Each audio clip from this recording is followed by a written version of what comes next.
Tapi di balik keindahannya terdapat perjuangan para pahlawan yang menyediakan darah untuk negara kita. Jika tidak ada pengorbanan dari para pahlawan, kita tidak bisa hidup sebebas ini. Hidup kita aman tanpa ada tekanan dari manapun. Tidak bisa kita bayangkan ya, jika tanpa perjuangan para pahlawan, kita tidak bisa mendapatkan pendidikan sebebas sekarang ini.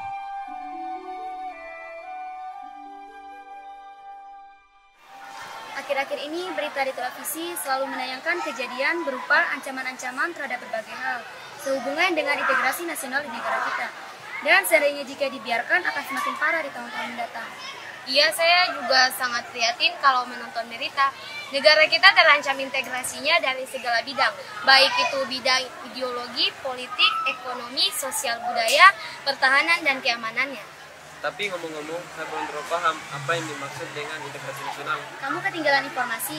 Integrasi nasional adalah proses dan upaya mempersatukan perbedaan-perbedaan dalam suatu negara sehingga tercapai keserasian dan keselarasan secara nasional. Oh begitu. Emi, kamu kan bawa laptop. Coba deh dibuka supaya kita melihat video-video ancaman yang merasakan itu.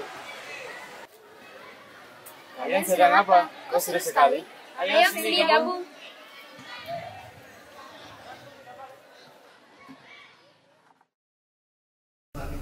Belakangan ini publik dihebohkan dengan beredarnya berita di media sosial mengenai kegiatan berbau Partai Komunis Indonesia yang seakan memberi peringatan kebangkitan PKI beserta rapat-rapat yang digelar. Hal digital, karena kan? kayak telepon yang kita pakai kebanyakan tuh ya paling pakai cuma pakai buat internet apa segala macam, sementara smartphone jadi teleponnya lebih smart teleponnya lebih smart daripada orangnya. Kenapa? Karena ngelihat berita dikit aja langsung percaya, nggak mempelajari, nggak ngelihat sumbernya dari mana gitu. Yang penting katanya sesuai dengan apa namanya pemikirannya, tanpa melihat narasumber ataupun isinya sendiri.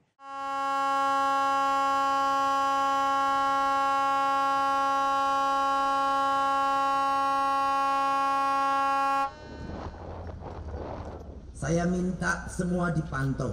Setiap kita dapat berita penangkapan kapal, itu penetapan penenggelamannya 1 minggu kemudian. Tidak ada 1 bulan, tidak ada 2 bulan, tidak ada apalagi 2 tahun. Kalau udah begitu kejahatan terhadap negara berkali-kali, masa ya kita mau toleran? Direktur Riset Median Sudarto di Jakarta, Rabu, Tiongkok dianggap masyarakat Indonesia sebagai ancaman terbesar, utamanya dalam penguasaan ekonomi. Data itu berdasarkan hasil rilis survei media survei nasional Median dengan judul penelitian membedah persepsi publik terhadap ancaman dari luar negeri. Apa saja ya macam globalisasi budaya? Ayo tebak.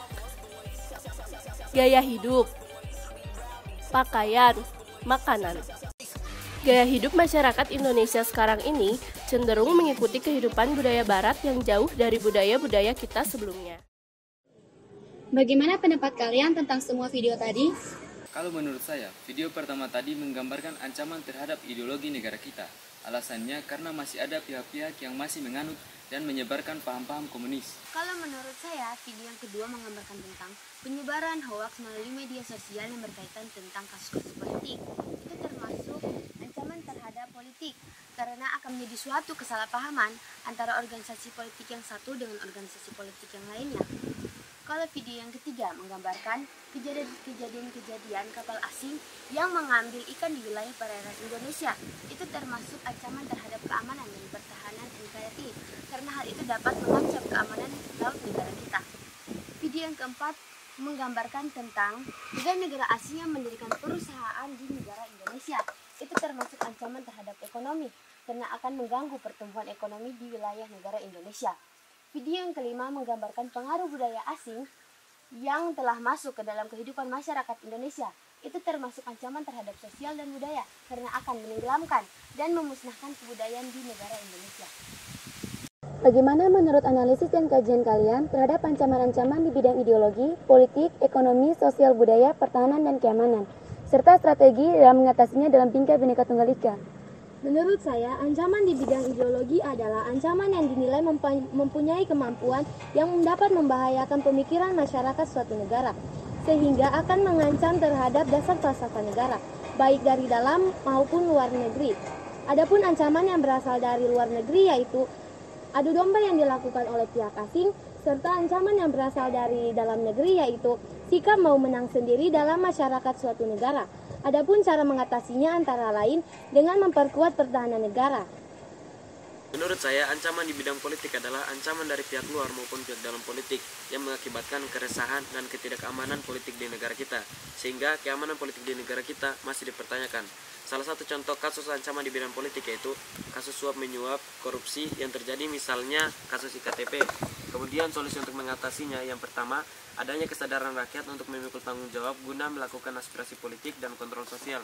Kemudian para pemimpin dan pejabat wajib memberi teladan untuk menindak dan memberantas korupsi.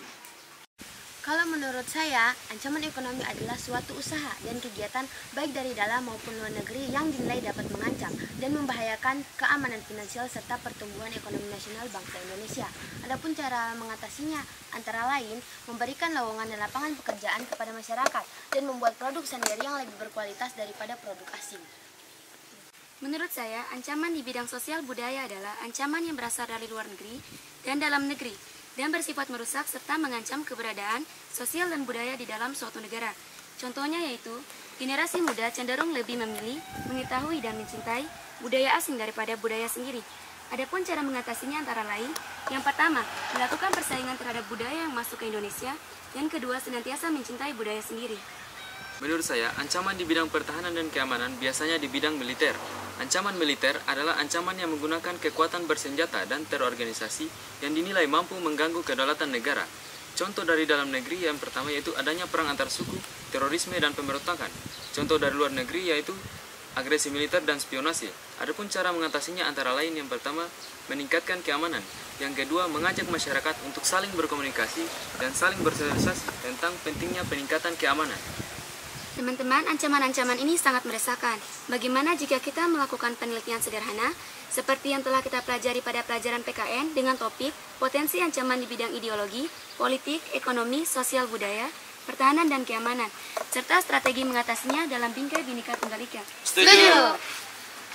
Sekarang terlebih dahulu kita membuat rancangan dalam melakukan penelitian ini. Menurut saya, rancangan penelitian yaitu yang pertama, judul penelitian, yang kedua, rumusan masalah, yang ketiga, tujuan dan manfaat penelitian, yang keempat, tinjauan kepustakaan, dan yang kelima, hipotesis.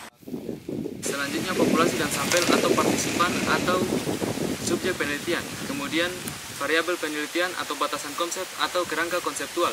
Kemudian, metode pengumpulan data, kemudian metode analisis data, dan yang terakhir adalah penulisan laporan. Teman-teman, setelah kita mengetahui rancangannya, saya akan membacakan rumusan rancangan yang telah kita sepakati.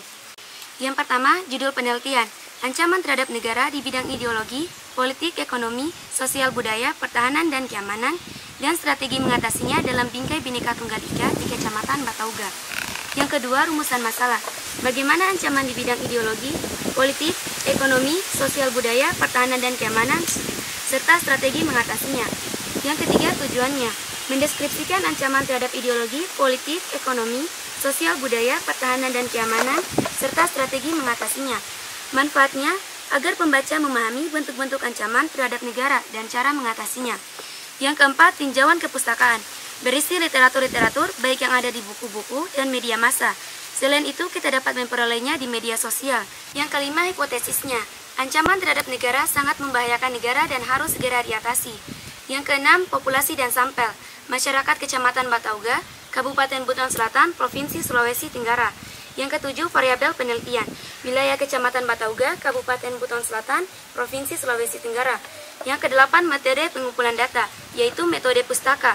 Yang kesembilan, metode analisis data, metode kuantitatif. Kesepuluh, penulisan laporan.